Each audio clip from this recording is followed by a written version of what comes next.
This is no shock, but Kwame Brown was right.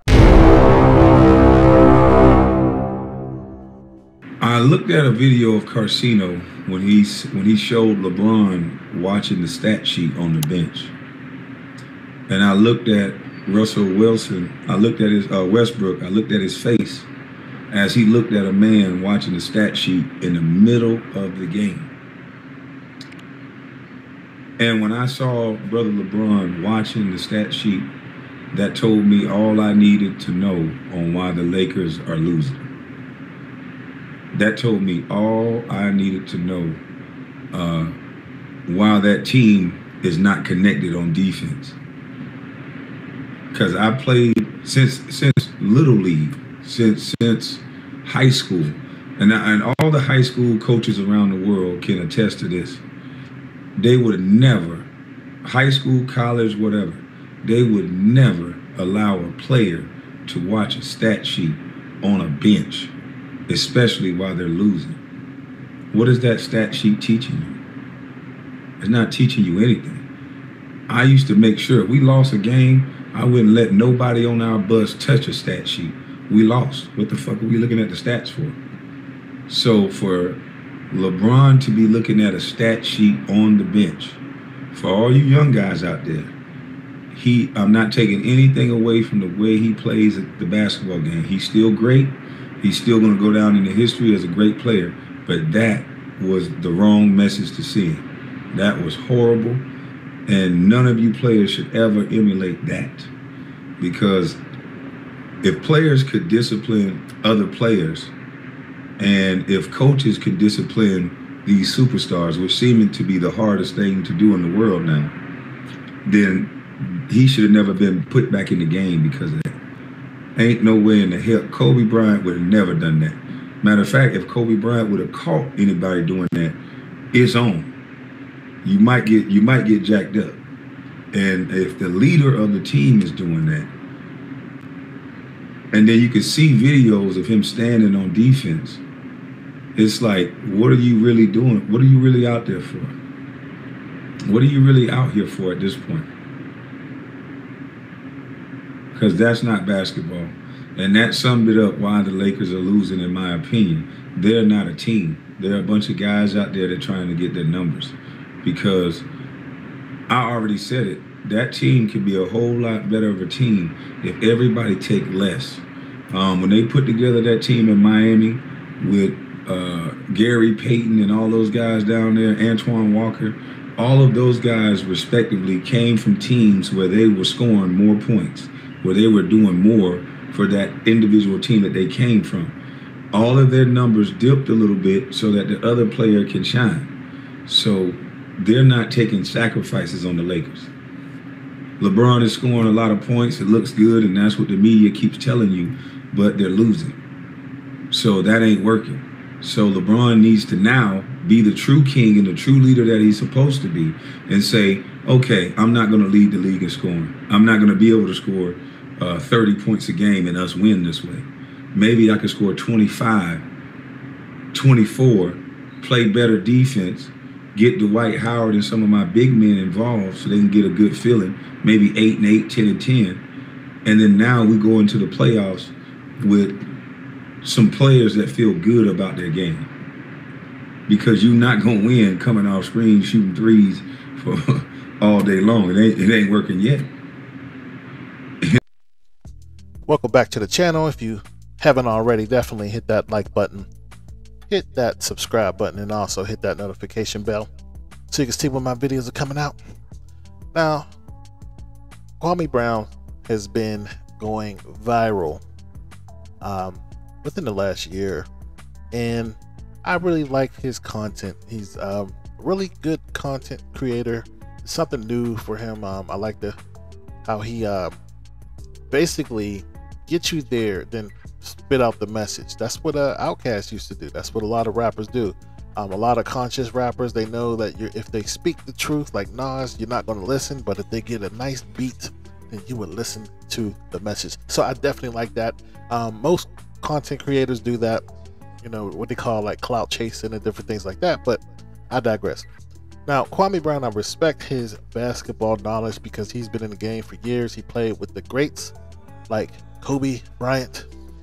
He played with Phil Jackson as a coach, Doug Collins, Michael Jordan. He played with the greats. And we all know Kobe Bryant is the closest thing to Michael Jordan. And he played with others well. So I respect his basketball knowledge. You got to put respect on his name. He was a basketball star in Georgia, was the Georgia Player of the Year. That is not an easy thing to do. Now, Kwame Brown talked about this iconic picture that's probably going to go for the rest of your lives. We're going to see this iconic picture about these Lakers. And Kwame made a great point, which I agree with. Why are you looking at the stat sheet? That is not good with all those cameras around. What are you looking for? Now, I've been on record saying that he is trying to be the top scorer in the league. This is how he want to submit his history. He's already top 5, one of the greatest players ever to lace up the shoes. And I don't know if anybody can play in this era. So just to give him a little credit, I'm pretty sure it's hard when the cameras is on you. Everybody has a phone and they're the media and they're commenting on you, and he's watching because he's tweeting certain things. He's always on his phone. But why would you do this in the middle of a game if you're not trying to beat Kareem Abdul-Jabbar's record? That's what he's doing. He's not caring about anything else. Anything else. He is content because he knew he was chasing the ghost, trying to be better than Michael Jordan. You're wearing Michael Jordan's number, but trying to be better than him, which that's impossible with public opinion. No matter what he says, he folded too many times, in the championship. That's what we play the game for. Not we, but they play the game to win championships as a team. And it's a shame because it's a team game and most people look at individual stuff. And you got to blame the owners because the owners is giving these players incentives to be selfish. You get the scoring title, they probably give you more money, rebounds and different things like that. So they're encouraging people to not play as a team. And this team is not playing as a team, obviously. And I have to blame LeBron James. You're the point guard. I always talked about his game. Like, he's a reactionary player. He'll hold the ball, but he knows, he's very smart though. He knows what everybody's going to do before they do it. So I remember Amon Shumpert talking about this. But I don't think you can play like that in this era. This era is totally different. You have to pass the ball. You have to trust your teammates. In any time in history, you have to trust your teammates. Now, I would say with the Lakers, you have to go with their strengths. You can't have Russell Westbrook shooting threes. He's not a three-point shooter. So why he's struggling? This is why he's struggling. Because you're asking him to do something that he was never efficient doing.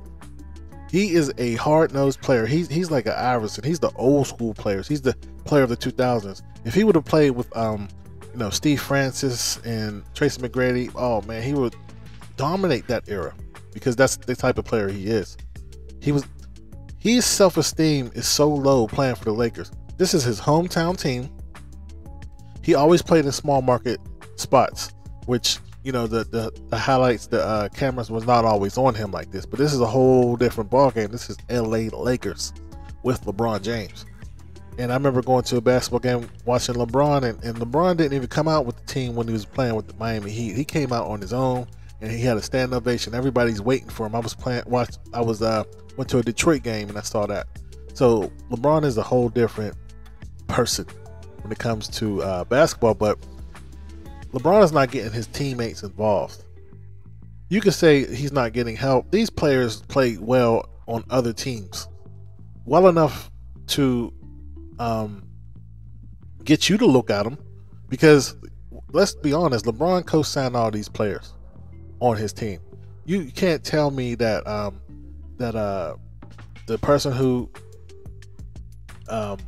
signed these players, he ain't asked LeBron. That's not true, right?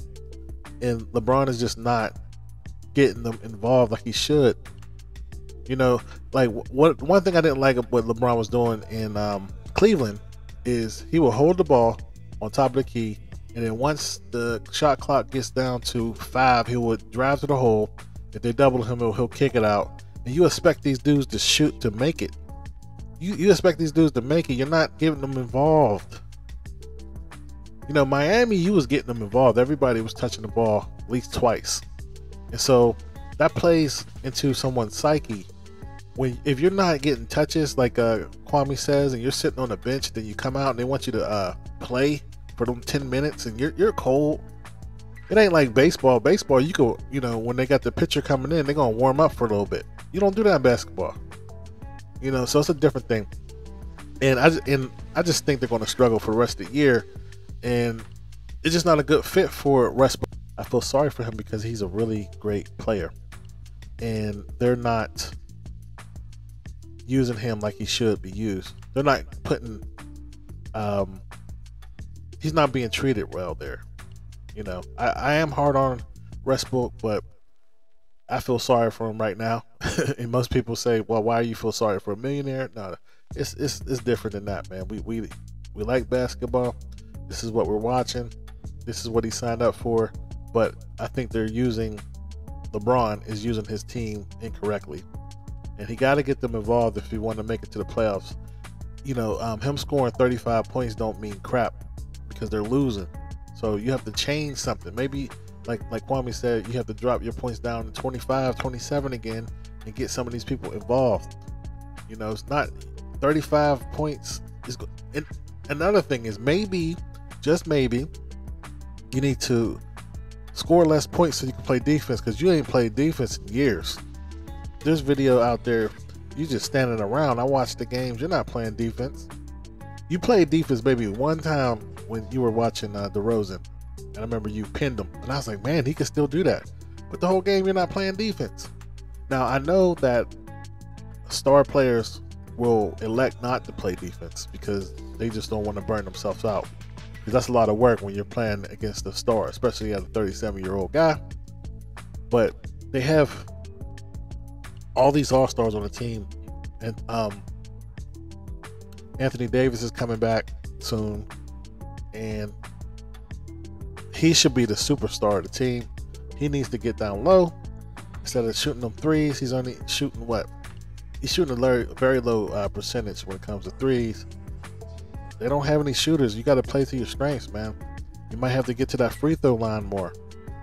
You know, and one is just like a three, right? If you make the shot and make the foul shot, you slow the game down. You can't play at these young kids' pace, man. Especially not this old. If you look at the Bulls went down there and slowed it down. That's what they did. There were some times when they ran the floor and got the fast break or whatever, but most of the time they were running a triangle offense where they got in the post and moved that ball around and got the easiest shot. That's the way basketball works. No matter what plays or they're running, the point of the matter is pass the ball to find the open man and get that open shot. So, what y'all think about Kwame Brown calling out LeBron James? Leave a comment below, and I'll see you on the next video.